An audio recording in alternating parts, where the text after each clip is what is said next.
there was a report that came out about extremist murders that took place in 2018, and ADL found that 73% of extremist-related murders were from white supremacists.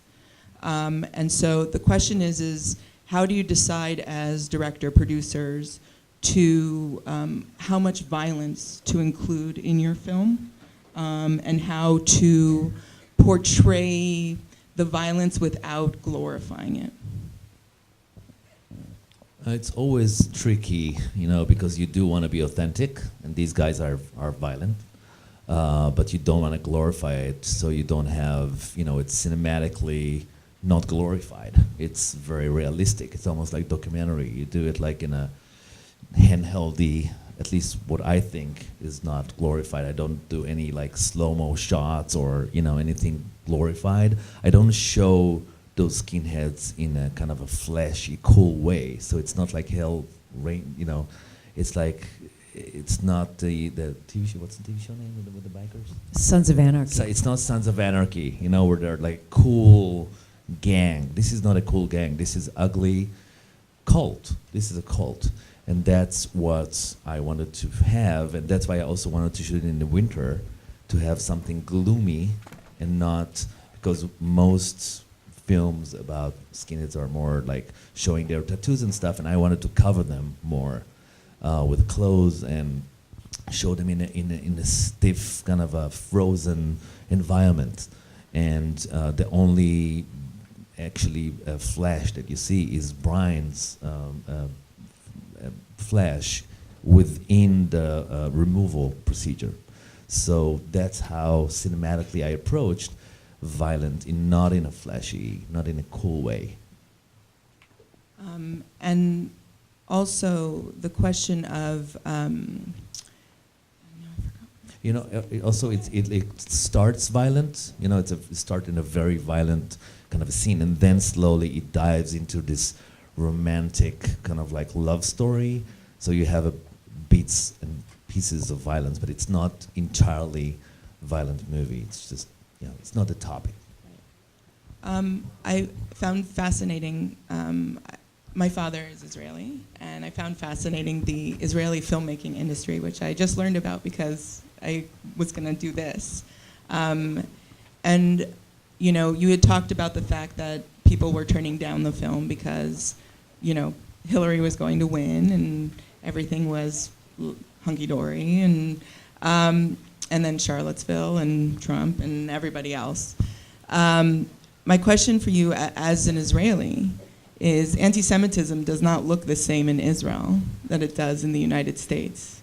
Why concentrate on this particular issue as prescient as it is now, for you said 2012, right? So 7 years ago, obviously it wasn't as big of an issue as you were told by the people who turned down the film. So what part of this was interesting to you as an Israeli who also may or may not have experienced anti-Semitism in this way?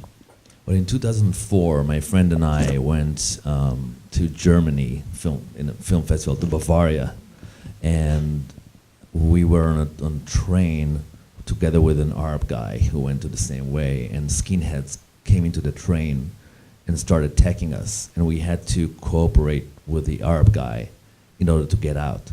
And that's why I made Strangers, the short film. And I think that incident struck me and didn't leave me for many, many years. And also my father, I grew up on Holocaust stories,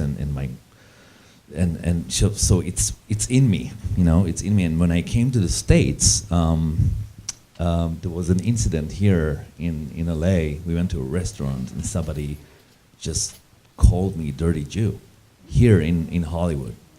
And I was like, holy shit, here in LA? And then when we shot the film, it was 2 hours away from LA, and I saw Confederate flags on the houses, and I said, and then I did the research, and I went to Ohio, and I saw a lot of, it's here, it's in Germany, it's in France, it's in Hungary, especially in Hungary. It's in Greece right now. It's everywhere. It used to be it also like a few years ago it was there, but it was hidden, and now it's getting the platform that we're all afraid of. So it's not that it didn't exist. It was there, and I knew it, and I saw it, and it was in me.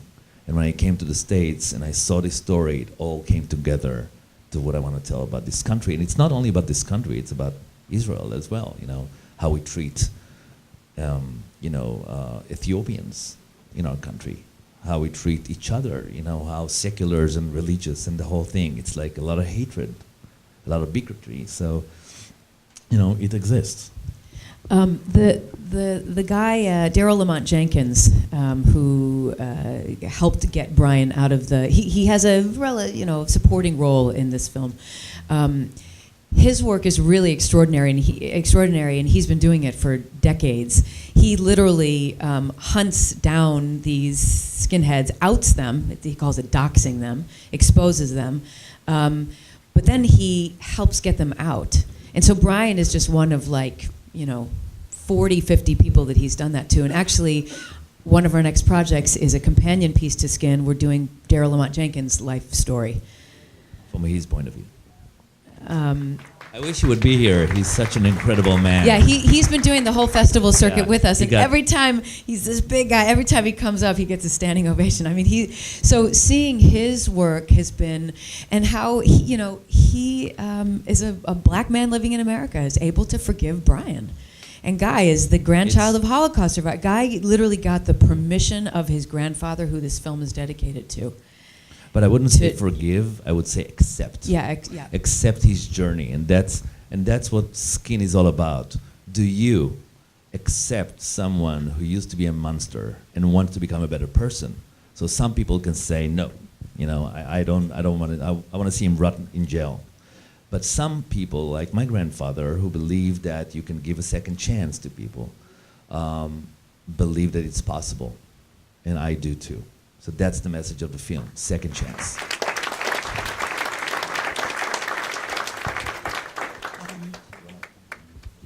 That sounds like teshuva to me. Yes. Let's open it. Yeah, we can open it for a couple of questions.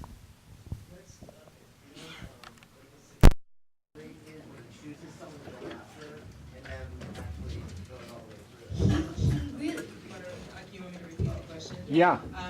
The question is what is, you were talking about Daryl Jenkins, what is Daryl Jenkins' success rate when he actually chooses someone, and how many actually follow through is the question, basically. He doesn't really choose. He goes after them, and I think to all of them, he sort of says, I'm here, he makes it almost a joke.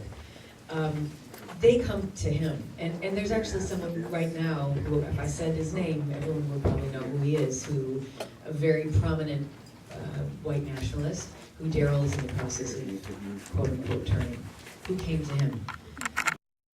So yeah. Thank you. Oh, thank you so much. Thank you so much.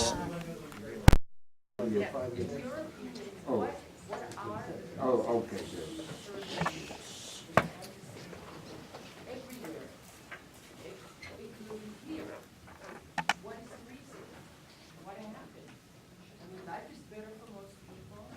Are you directing the question to Guy? Whoever. Okay. So the question is, yes, I'll repeat it. The question is why is anti-Semitism becoming worse everywhere now? The impetus reason behind it. Now, even though we're in 2019 and life seems to be very good, so for most people. I have no idea. I have no idea. It's not. I'm asking questions in this film. I'm not answering them so easily. But I can tell you one thing. There was a movie with us in the Oscars that was in the short documentary. It's called A Night in the Garden, and it shows New York, 1939. Did you see that? And you see in the garden 5,000 Madison Square Garden. Garden, neo-Nazis.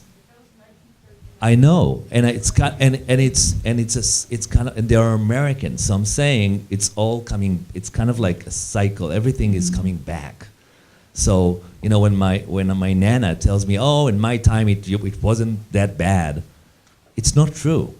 It's coming back. It's like waves of hate that come and go. So you know, when I saw that, I was shocked. So you know, And I don't think anti-Semitism ever goes away. I think it just either has a big microphone, you know, that can amplify it, or the microphone's turned off. And I think for a long time it was shut off. Right, and you know, I mean, the ADL exists and has existed for 106 years now to fight the defamation of the Jewish people and secure justice and fair treatment for all. Because the founders realized that hate doesn't exist in a vacuum, and those who hate Jews hate a lot of everybody who's different. And so, you know, the increase in anti-Semitism is extremely disturbing. You know, we just put out our annual audit of anti-Semitic incidents, and while we saw a very slight decrease over the last 4 years, there's been a 99% increase in incidents that have occurred that were reported to ADL. You know, I think that we get asked a lot if there's more haters now. And I think that they just get amplified more. They have a bigger, legitimate, credible voice, and we need to stop that from happening, whether it's through education, through legislation, through advocacy, you know, through working with the tech companies. All of those kinds of things that ADL does is in the hopes that we can eradicate hate. But even in 2019, you know, we don't see an end to it. It is cyclical. But we are hopeful that hate can be learned and hate can be unlearned. You're not born hating. And so the hope is that we reach the future generations through education and reach people like, you know, like Brian, even though he's fallen so far down his rabbit hole, he was able to be brought back. So I think that there is hope, but we need to be very vigilant and very aware of what's going on around us. One other thing, I really wish that this film would not just be shown on the coasts, because we're all sitting here, we all believe the same things. You know, our dream is that this film is shown, you know, in places where really could change people. Yeah, in Midwest, South, you know, all those places. Okay.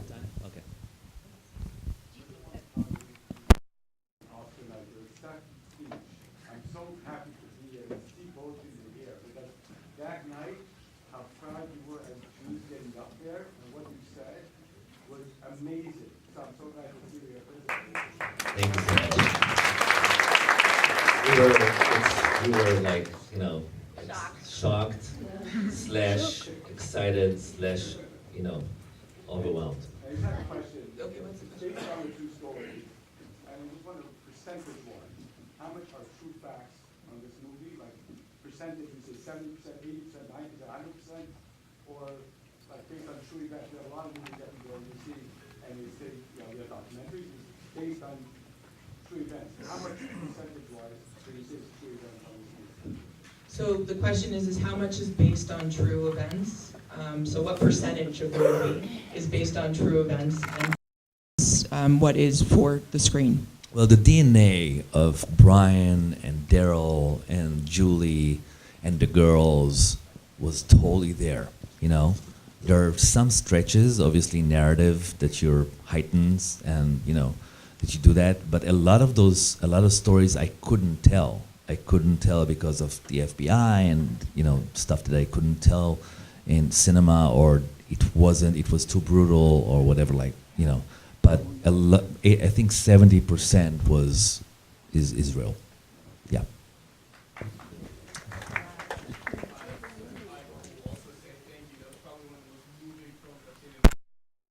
Thank you, man. Gut-wrenching here. I probably could have cried like 5 times. Oh, man, thank you. So my question then is if I felt that emotional, I can only imagine what you guys were dealing with, hearing 100% real story and making this. So I wonder what did you have to do to keep yourself sane during the project? How much did you get personally invested? What did you have to do to separate yourself? I'm just curious as a filmmaker.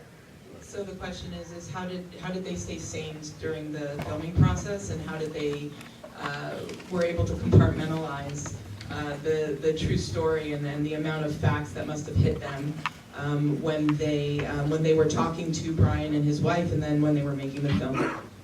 I was very much by his story, but the most amazing moment that when he spoke to my grandfather, this was it broke me. But I just want to tell you about one incident that happened to us while we were shooting this film. Remember the scene in the stabbing scene in the car, the junkyard? So Brian and Daryl were there. They were in a car with earphones in front of a monitor. The real ones. The real ones. When they saw that happen, Brian said, "I'm sorry, I can't take it anymore." He started crying, and he said, "I'm going back to the hotel. It's too real. It's too crazy. It brings me back to dark stuff." And he and Jamie Bell hugged each other, and he said, it was just a moment that, but the nice thing that had really happened, that Daryl and Brian shared hotel room.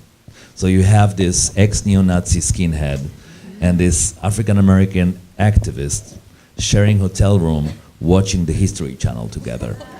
And for me, this is a short movie. No, really, it's amazing, their friendship and the stuff that happened through the shooting. And I'm sure Dylan and Jordan remember that. I mean, it was amazing, very emotional. Yes, ma'am.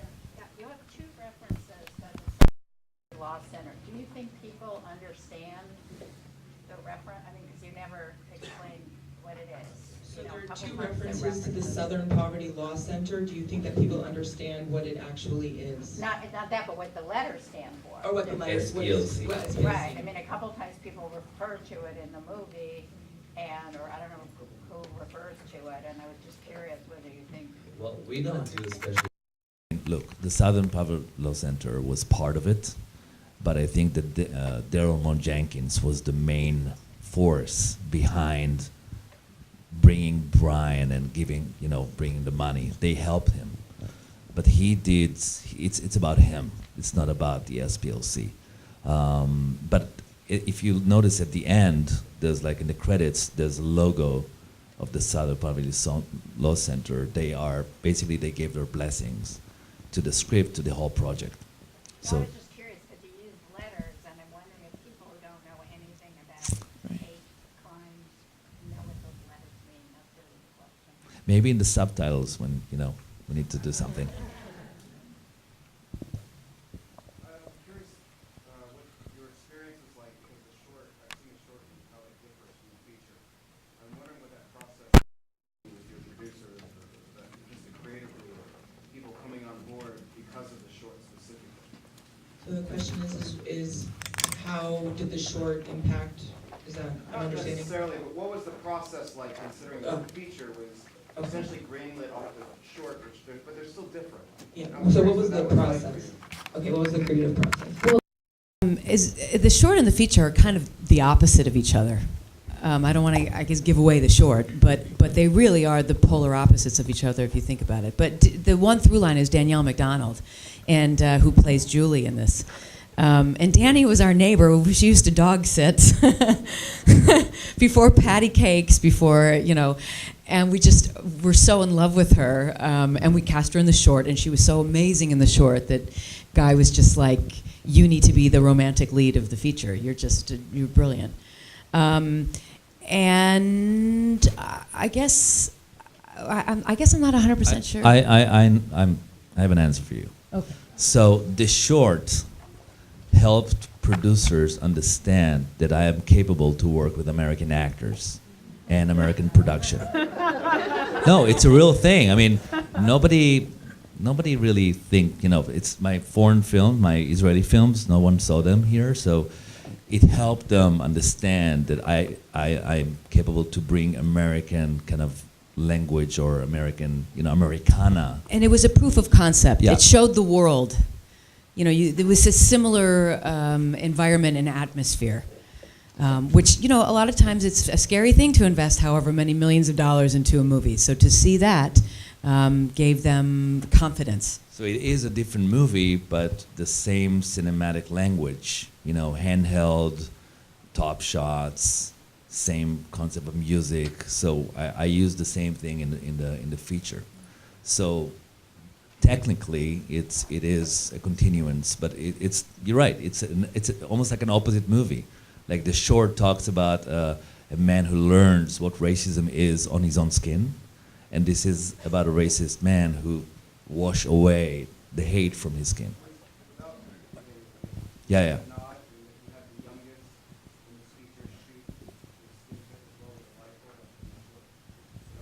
You just ruined the end of the short, man.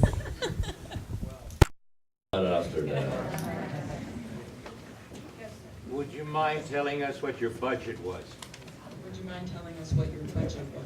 Yeah, I mean, it's around the 2.5-ish, and we had 25 days. Shekels or dollars? Well, that's a good one. But it's, I know what, dollars. Do you have any insight into what Jamie Bell's process for doing that role was? Yes. First of all, the question. Yeah. You want to repeat it? What Jamie Bell's process was for taking on the role? Jamie Bell, first of all, working with this actor, he's a genius. He's like one of my favorite actors. He really changed his body, worked with Brian Widener, went and lived with him for a couple of weeks. He went into this mindset, this dark mindset. He gained 30 pounds. He changed because he didn't take his tattoos off through the entire shoot. So he was going to sleep with the tattoos. He was going, he was walking in the street with those tattoos to see the reaction of the people. He was really into it, and he brought so much layers that I didn't write in the script. So I gave a lot of improv, space for improv, and he brought a lot of that. So he did an amazing job, and this is his job. This is his work. Can you tell us how the family's doing now? The kids? Can you tell us how the family is doing now? My family, they're great. Brian Widener is still under kind of like a loose FBI, how you call it? Witness protection. He's no longer with Julie. Oh. But they're alive. And he's still in contact, in great friendship with Daryl, and they give a lot of, lectures together, and they're gonna be here together when the movie comes out, the end of July. We bring them both to the screening. So, but he's good, he's. You would never know in a million years that this guy went through. Yeah. Was there any influence of American X with Edward Norton on his assessment of his role? Was there any influence of American History X and Edward Norton in the assessment of Jamie Bell's role? Is that what you were asking? Or words Or to the- that effect? Oh, to that effect. Well, there's if everybody remember American History X, but that was the 90s, and it's kind of like things changed since the 90s. It's not the same thing. It's not the same vibe. And I think that Jamie Bell had his own process, not disconnected from American History X. We do love this movie, but there's other movies that dealt with racism, Romper Stomper, The Believer. This is England, that was even more influential on Jamie. But yeah, it's a different time frame, Hi, I was wondering earlier, you couldn't get initially the backing for your production because it was during the Obama time. What was the, what was the reason for that? What was the political climate that made it, that makes it better now than it did then? I mean, how did you think it changed? What is the climate that made the movie possible? Is that the question? I think you mentioned that during Obama and Hillary, kind of. Have you seen this little reality show called The Apprentice?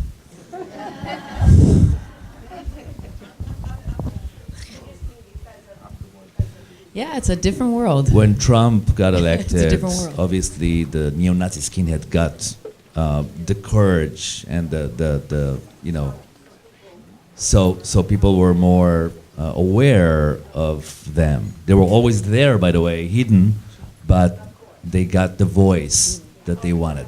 Yeah, that's the big difference. Okay. All right. So, you want more? Okay. One last? One last. Family vibe of the college, these lost souls together, almost like a Manson family, actually. And then what happened to the cult leaders, the perpetrators, in reality? So the question is can you comment on the cult-like status of the white supremacist group that was portrayed in the film, and what happened to the leaders of that white supremacist group? Itself, the Vinlander Social Club was disassembled. You know, was like, you know, Because of Brian. because of Brian, people went to prison. Some people, you know, went to the FBI and also confessed, and you know, someone died. So they no longer exist, and that's because of Brian. But I do want to emphasize that the Vinlander Social Club collected those kids at the age of 14. It's basically like a cult, like any cult. It could be like ISIS, or you know, an extreme cult in Virginia. It doesn't matter. They preached for hate. That was their religion. But it's the same DNA of a cult. They embrace you, they give you love and food, and when you want to leave, they threaten you. I thought what Guy did in the script was smart. He, instead of doing like flashbacks, he kind of used Gavin, the character of Gavin, to show what Brian experienced. So Gavin was sort of the substitute Brian as a 14-year-old boy. Okay, well, we're gonna. Thank you so much. Thank you very all. much. Thank you for staying.